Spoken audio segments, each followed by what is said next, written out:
when Mario first invited me to this conference, I hesitated a bit, not just because I had a speak, but also because I understood that main subject of this conference will be scientific realism, and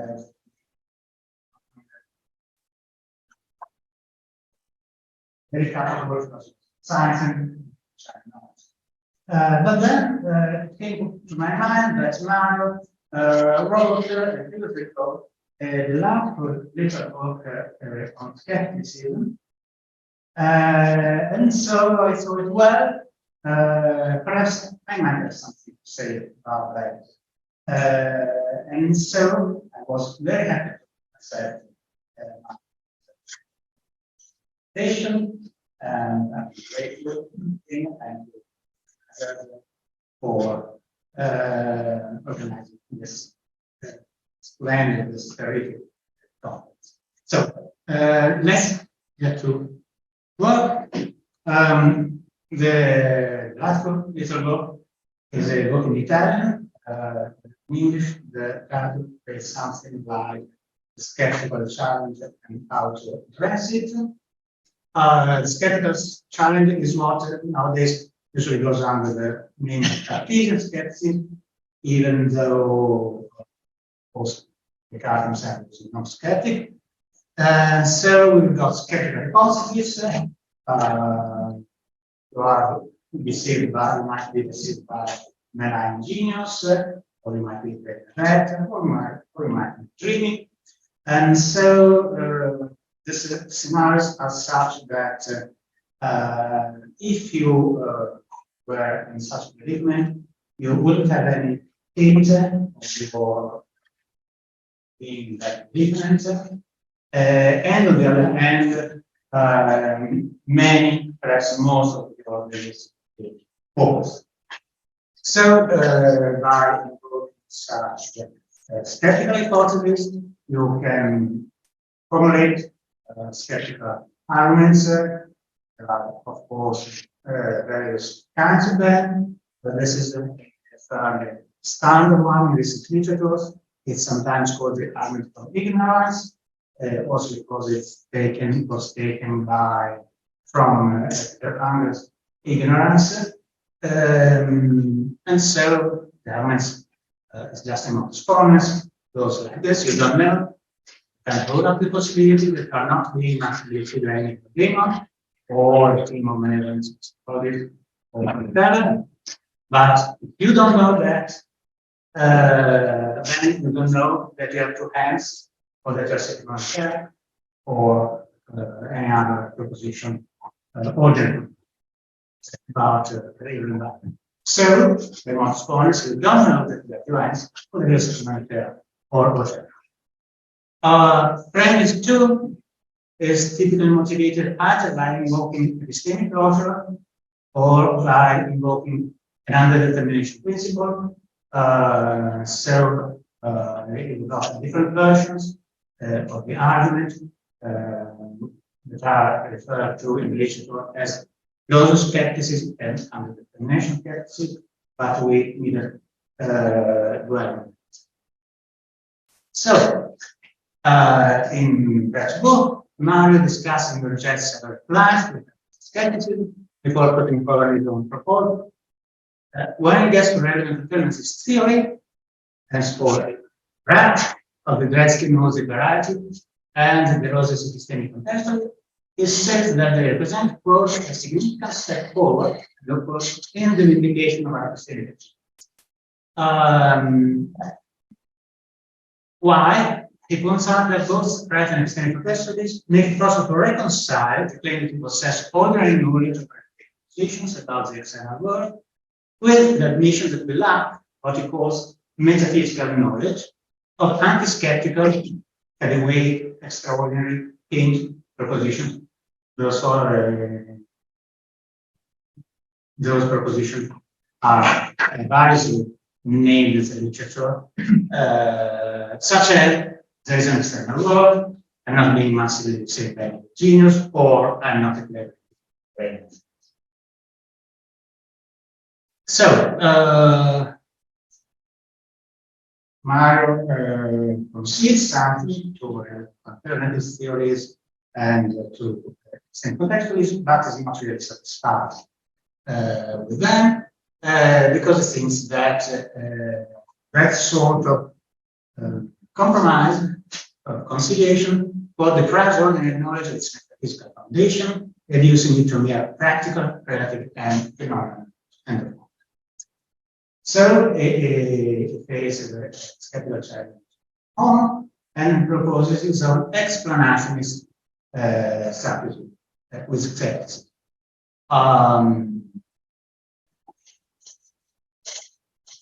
He's in good company. So adhering to what is nowadays called by epistemologists explanationism, this sort of position was variously put forward by Russell, Roth, Bayer, Michael Slot, John Mackey, Frank Jackson, William Martin, Lawrence Giorgio, and most recently Jonathan Berger, who's perhaps the most discussed proponent of such a these days. My explain is that appropriate instances of inference with better explanations justifies us to believe that skeptical propositions to a degree that is adequate for knowledge. It doesn't explicitly state that, but I think that's what is actually committed to. Here, this paper will not discuss the attempt to provide probabilistic indication of the anti-skeptical use of IDE, nor will I evaluate the prospects for explanationist strategies in general. So there are big problems in explanationist that we like to address in using interest to the best explanation. Is a reply to skepticism. But I won't focus on those problems. I will focus instead on some structural aspects of my school. I will relate this explanationist proposal to different accounts of the structure of epistemic justification and explore some ways in which it might be brought to bear in the history of epistemic law. In connection with this, I will venture to suggest that the Mario's explanationist apply to skepticism might be naturally complemented by a contrastivist view of epistemic law. So, most of you regarding with epistemic closure, but just to remind you, there are various directions actually, various principles of epistemic closure. So we might start from simple closure. If S knows the P and knows that P, the proposition that P entails the proposition of Q, then S knows that P. If Mario knows that the Luigi is in the kitchen and knows that the proposition that Luigi is in the kitchen entails the proposition that someone is in the kitchen, then Mario knows that someone is in the kitchen. And that seems plausible, innocent. But also, if Mario knows that he has two hands, he knows that the proposition that he has two hands entails the proposition that he has two hands. Then Mario knows that there is an external world. And that's a sort of principle more might use to prove that there is an external world, but the skeptic might use to deny. But please note that this is just conditional, so it might be true because, say, knowing that there is an external world is a precondition for knowing that something has hands. So not because you can reason your way to the conclusion that there is an external world from the friends that you have two hands, but because your being able to acquire knowledge that you have two hands depends on your independent knowing that there is an external. So simple closure is neutral. Intuitive closure is not neutral. That's the Williamson term.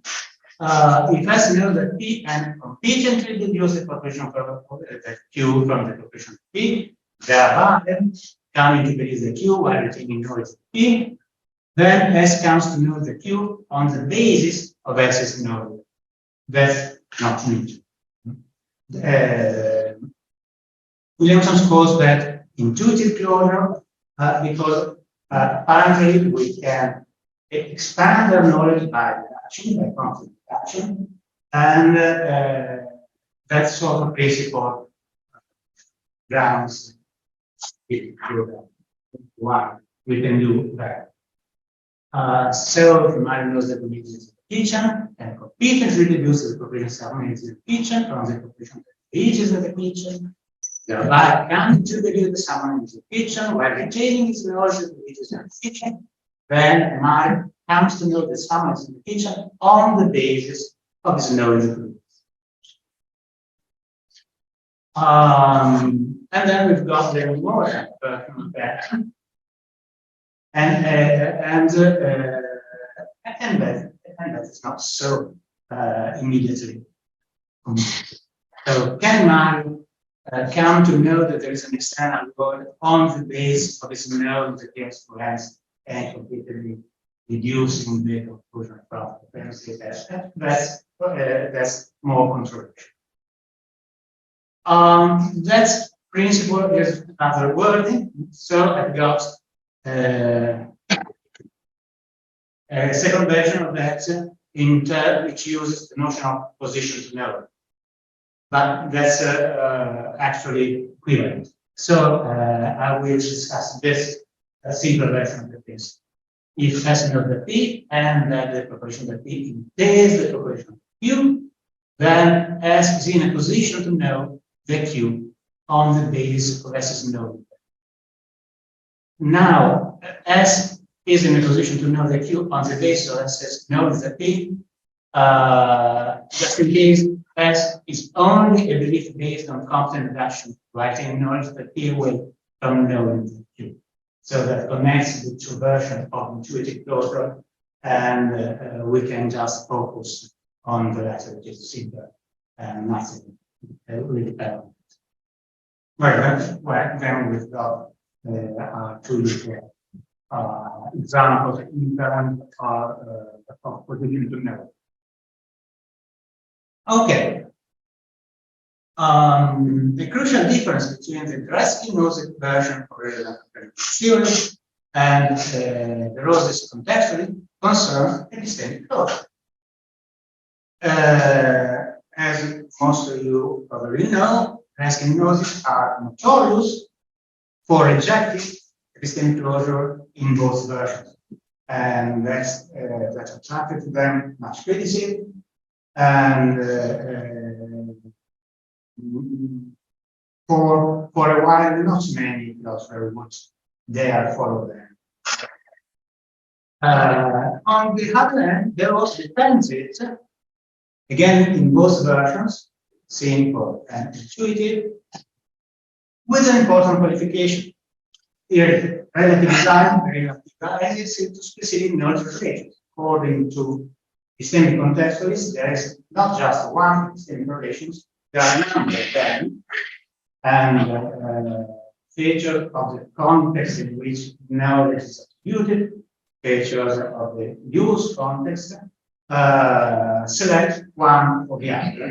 An epistemic relation associated with low standards, or an epistemic relation associated with higher standards. And so there are a number of epistemic relations, not just one, but each of them is closer. So closure is the same, but relativized to knowledge of. Now, where does Marx stand with respect to epistemic closure?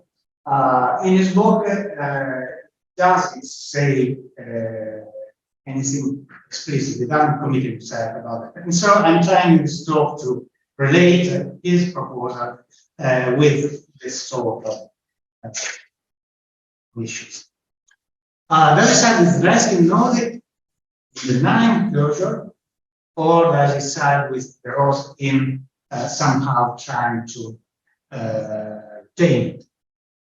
If Mario is right that IBE allows us to apply epistemic justification of knowledge of anti-skeptical propositions, how does such metaphysical epistemic justification of knowledge of anti-skeptical propositions relate to ordinary epistemic justification of knowledge of empirical propositions? That's the question. So that's the question. I think we'd better introduce conservatism and liberalism to families of views about concerning the structure or architecture of interpretation. Conservatism is the view that applied to perceptual interpretation. We are talking about external world skepticism, and so we are talking about perceptual experience and perceptual knowledge, the external. So, according to conservatism, another perceptual experience gives an justification to believe an ordinary proposition concerning some environment, once being justified to any degree to believe that proposition depends on one's having some independent justification to believe some suitably related anti-skeptical proposition. So when my perceptual experience gives me some justification to believe that I'm talking to you, standing after you, well, my being justified to any degree to believe that ordinary proposition depends on my having some independent justification to believe, say, that there is an external world and training, and not training.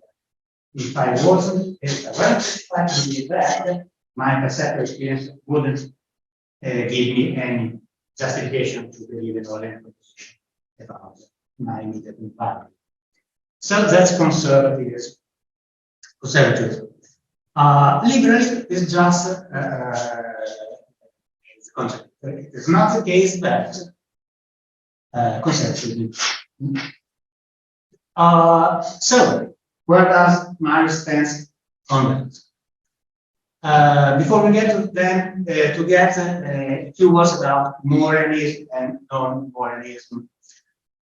Consideration of Moore's notorious proof and external world suggests further reviews. Moore's proof of the present world goes something like that.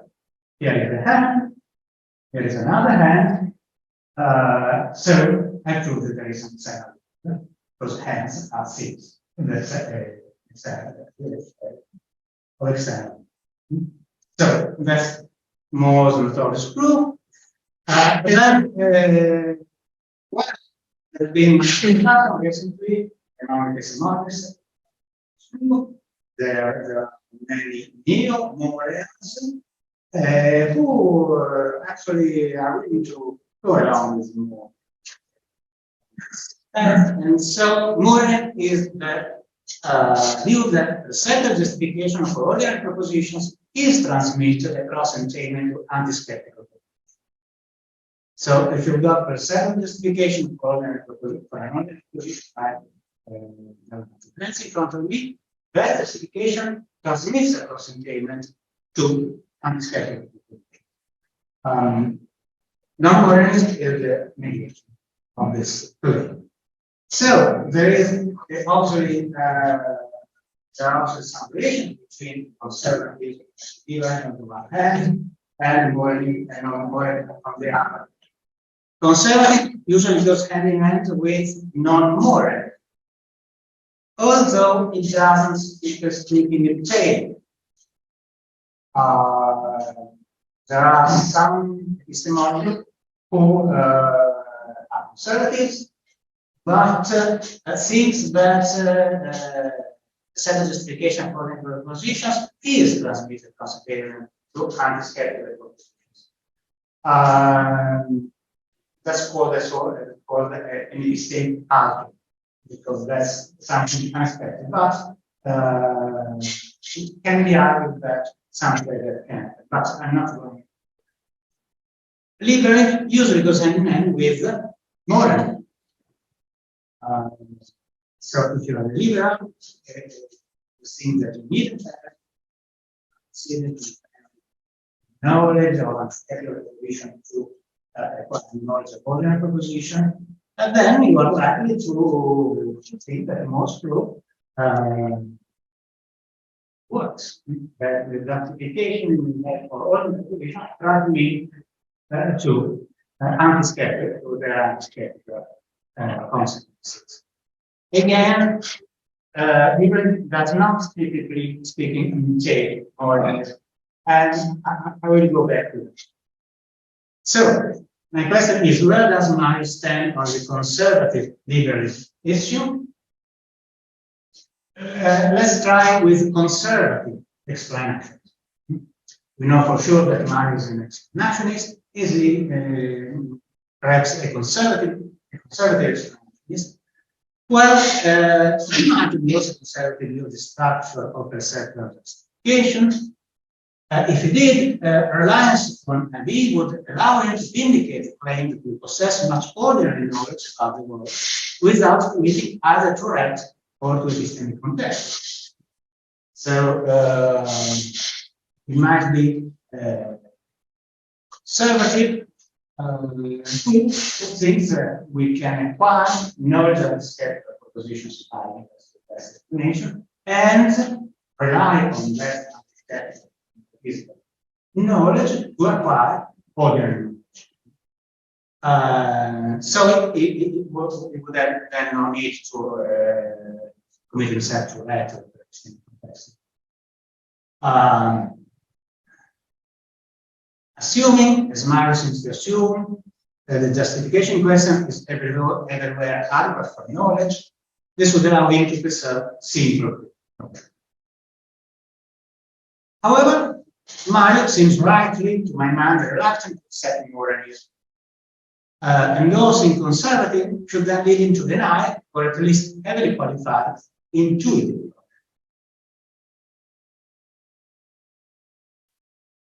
And contrary to common wisdom, I have no objection to denying or heavily qualifying intuitive.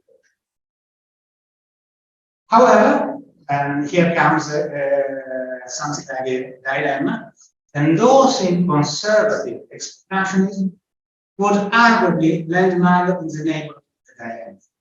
It should, first of all, endorsing a highly idealized view of the epistemic justification required for knowledge. One equates it with an epistemic status that a belief can possess, even if the epistemic status itself is not available to the believer for rational probability. So, how would a naive reasoner acquiring knowledge of the skeptical propositions inference to the best explanation? To credit an ordinary naive reasoner with such knowledge, he would also say that he or she would need to reason his or her own way, himself or herself, to that conclusion. The mere fact that some more capable reasoners might make the inference, mere fact that the inference might be made by an agent having saying about the total evidence would justify him to believe in skeptical proposition and allow us to credit him with knowledge of the skeptical proposition. But that comes with some problems. That at least I think there are reasons which indicate against taking such an ideal as view of exchanges. So the second point of the dilemma would be admitting that only inquiries capable of drawing rather sophisticated inference to the best explanation could have not just to be skeptical, but also ordinary knowledge. If Mario is a conservative, then only very capable reasoners will be able to have anti-skeptical knowledge and also ordinary knowledge. So I would rather suggest that Mario tries with deeper explanation.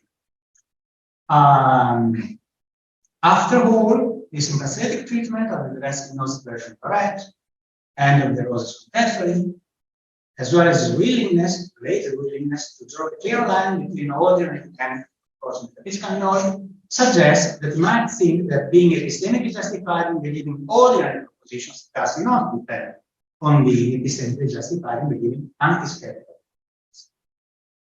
On the other hand, we have seen that Mario is reluctant to accept moralism, with which liberalism is most naturally conjoined.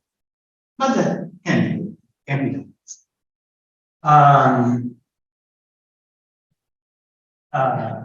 As I said, there is actually no principled objection to conjoining liberalism with a non-moralism, provided, that is, one can offer a plausible, non-conservative explanation, provided the perceptive justification enjoyed by ordinary propositions does not transmit across intelligence to anti-skeptical. And here, perhaps a touch of injustice might happen.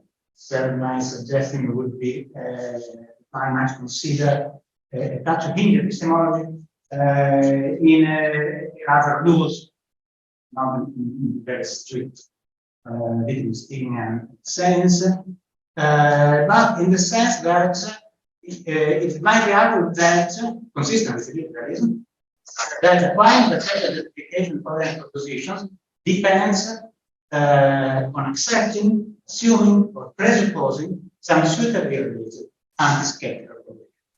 So that would be a form of liberalism, though perhaps not a cardinal one. Sometimes that would be called a model justification, structural justification.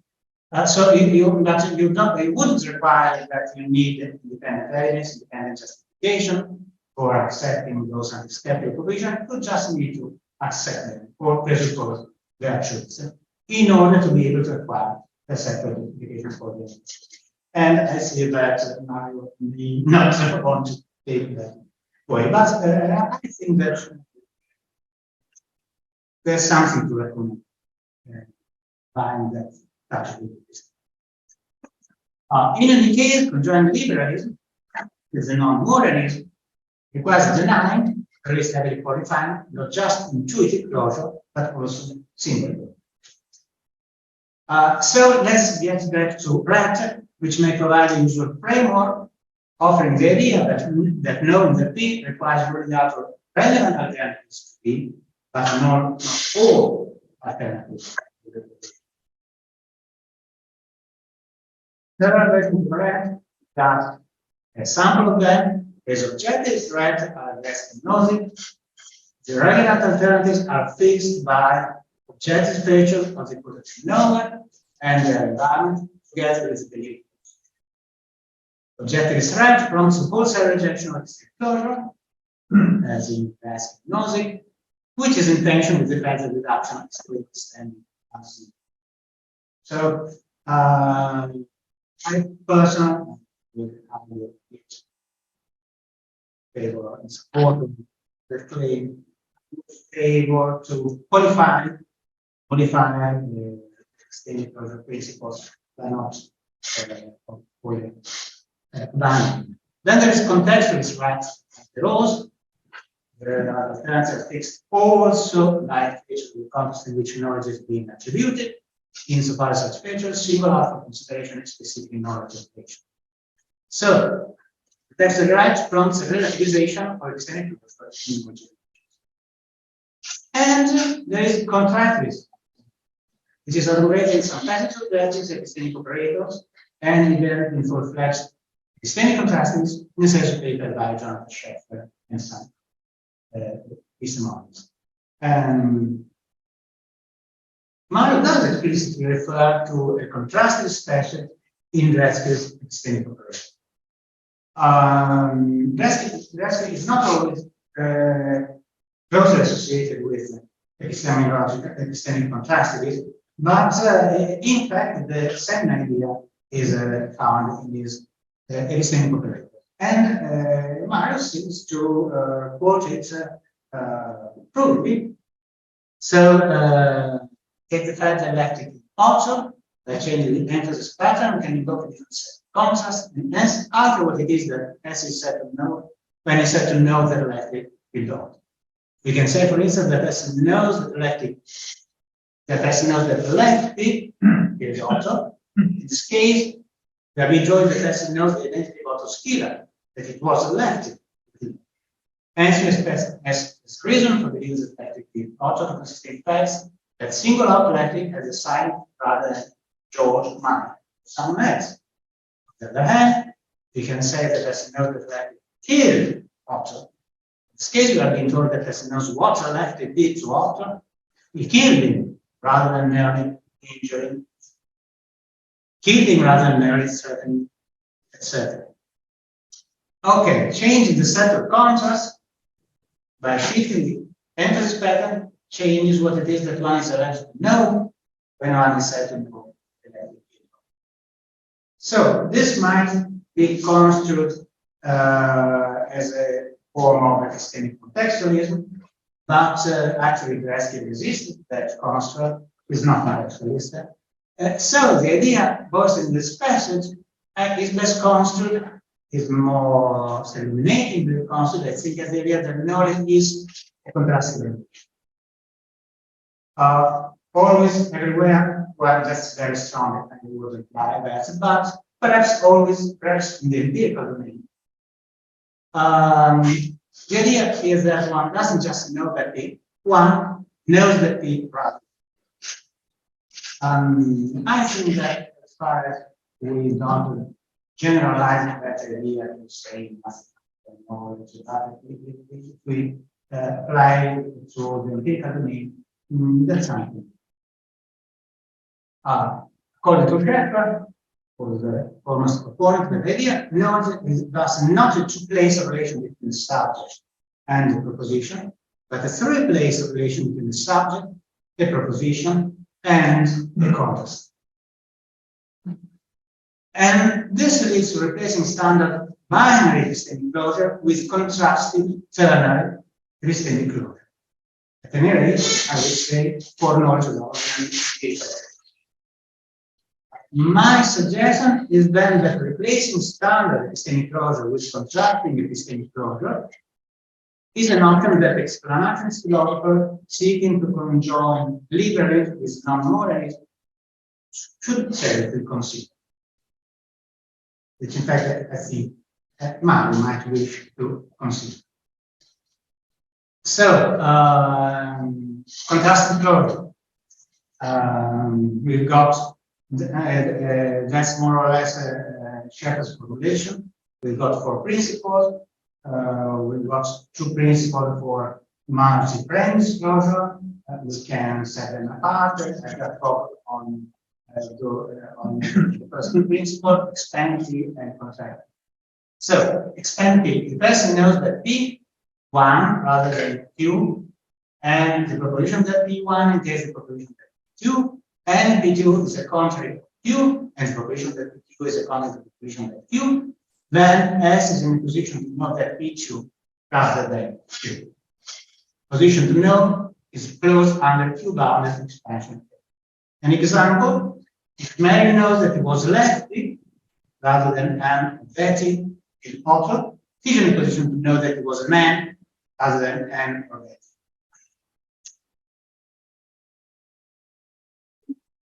Okay, that's first way in which contrastive knowledge extends further. Second way is by contracting contrast.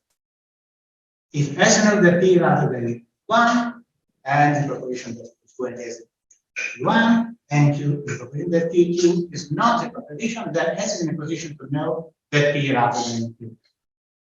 Position to know is closed under non-empty contraction. An example again, if Mary knows that it was lefty rather than an or Betty Otto, is in a position to know that it was lefty rather than an cookie.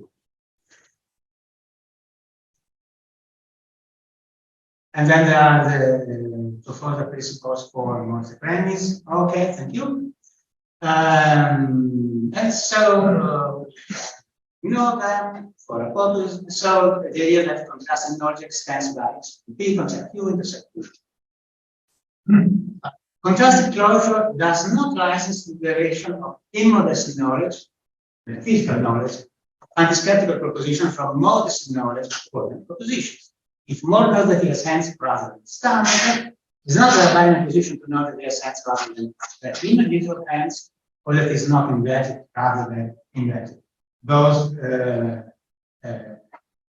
inferences are not warranted by contrastive closure principle. So, and also in contrastive closure, they allow to maintain both that one cannot derive immodest metaphysical knowledge from modest organic knowledge, and that the inference of this explanation may enable, perhaps sometimes, perhaps some class, to acquire knowledge of unscaled propositions. The marriage of liberalist and moralist is however preferable to the marriage of conservative and non-moralist, because here, as far as I can see, there is no corresponding there at the end of the road.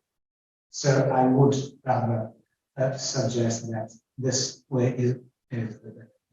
So, as I'm approaching to the conclusion of my talk, of course, contrastive closure has been the target of criticism, and the papers that I kept and use arguing that some cases represent counterexamples to the alleged modesty of the contrastive closure principle.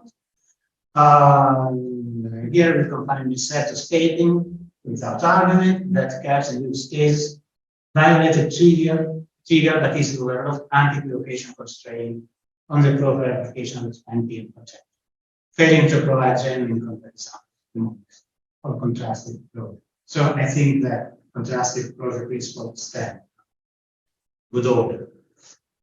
That's a more explicit formulation of both principles. So here is my tentative conclusion.